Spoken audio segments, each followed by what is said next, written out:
आज 8 जनवरी 2022 को मेरे पिताजी एवं बिहार सरकार के पूर्व मंत्री प्रोफेसर शंभू शरण ठाकुर जी की 10वीं पुण्यतिथि मनाई जा रही है।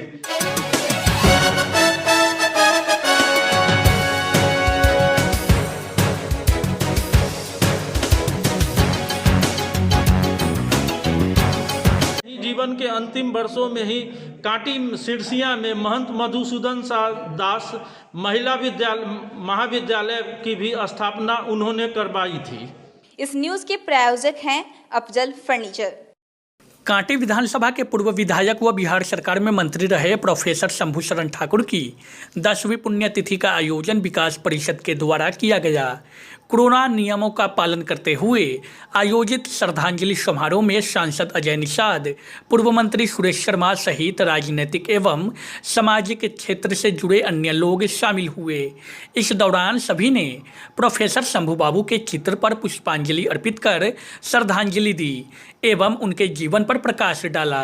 इस मौके पर विकास परिषद के अध्यक्ष व स्वर्गीय प्रोफेसर शंभू शरण ठाकुर के पुत्र हर्षवर्धन ठाकुर ने बताया कि पत्रकार एवं शिक्षाविद के रूप में उनके पिता समाज को नई दिशा देने का काम किया।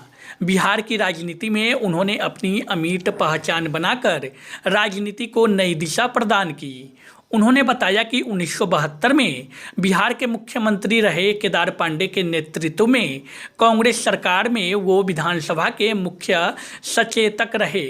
साथ ही अर्थशास्त्र के क्षेत्र में उनका काफ़ी योगदान रहा है। शिक्षा के क्षेत्र में उनके योगदान को भुलाया नहीं जा सकता है। उन्होंने जीवन के अंतिम क्षणों में कांटी के सिरसिया में महंत मधुसूदन दास महिला महाविद्यालय का स्थापना कराया था। उन्होंने बताया कि स्वर्गीय प्रोफेसर शंभू बाबू के जीवन से आज के युवा पीढ़ियों को प्रेरणा लेने की ज़रूरत है। उनके शिक्षा नीति से ही आज के युवा पीढ़ी आगे बढ़ सकते हैं। इस मौके पर कांग्रेस जिलाध्यक्ष अरविंद कुमार मुकुल, हरेराम मिश्रा, इरफान अहमद दिलकश, पिनाकी झा, अनय राज, शैलेश कुमार शैलू, महेंद्र प्रसाद श्रीवास्तव, विश्वपाल राय, साहू भूपाल भारती सहित अन्य शामिल थे। आज 8 जनवरी 2022 को मेरे पिताजी एवं बिहार सरकार के पूर्व मंत्री प्रोफेसर शंभू शरण ठाकुर जी की 10वीं पुण्यतिथि मनाई जा रही है। वो न केवल मेरे पिताजी बहुमुखी प्रतिभा के धनी थे, न वो केवल वो एक राजनीतिज्ञ थे, बल्कि अपने शुरुआती दिनों में वो पत्रकार भी थे और वो UNI-PTI के नॉर्थ बिहार के सबसे पहले कॉरेस्पॉन्डेंट थे। आज़ादी के बाद से बिहार में मुजफ्फरपुर प्रेस क्लब के संस्थापक सदस्यों में से एक थे।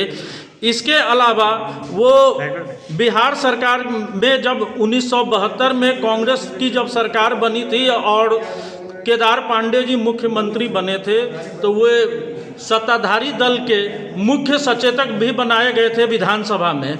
इसके अलावा वो अर्थशास्त्र के क्षेत्र में इन्होंने काफ़ी काम किया था और बिहार सरकार की बिहार सरकार जब हर साल जब बजट जो बनाती थी, तो बजट बनाने वाली कमेटी में भी वो बिहार सरकार की ओर से वो नियुक्त रहते थे और बजट के बाद भी सरकार का पक्ष रखने का काम यही किया करते थे।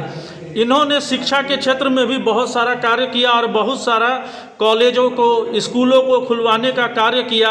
इस काम में वो जीवन के अंतिम दिनों तक थे और आज अंतिम वर्षों में ही, जीवन के अंतिम वर्षों में ही कांटी सिरसिया में महंत मधुसूदन दास महिला महाविद्यालय की भी स्थापना उन्होंने करवाई थी। उनके जीवन से आज के पीढ़ी को क्या सीख लेनी चाहिए?